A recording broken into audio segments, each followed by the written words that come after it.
ভূমিকম্পে ধসে পড়েছে ঢাকার আরমানিটোলার একটি ভবনের একাংশ। ঘড়ির কাঁটায় তখন সকাল 10:38।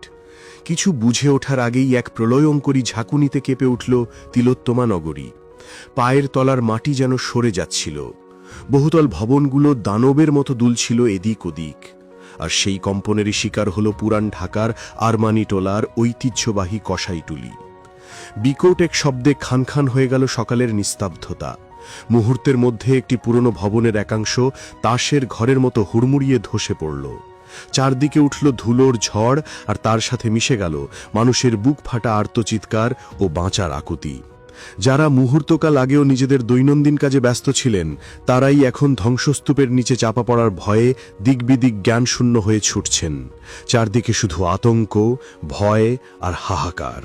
খবর পেয়েই ঘটনাস্থলে ছুটে আসে ফায়ার সার্ভিসের 2টি ইউনিট। সাইরেনের তীব্র শব্দে প্রকম্পিত হতে থাকে পুরো এলাকা। উদ্ধারকর্মীরা জীবনের ঝুঁকি নিয়ে ঝাঁপিয়ে পড়েন উদ্ধার কাজে, ধ্বংসস্তূপের নিচে কেউ আটকে আছে কিনা সেই আশঙ্কায়। রাজধানী ঢাকাসহ প্রায় সারা দেশই এই আকস্মিক কম্পনে থরথর করে কেঁপে ওঠে। প্রাথমিক তথ্য অনুযায়ী এই ভূমিকম্পের মাত্রা ছিল রিখটার স্কেলে 5.5। আবহাওয়া অধিদপ্তর জানিয়েছে এর কেন্দ্রস্থল ছিল ঢাকার অদূরে ঘোড়াশালের নিকটবর্তী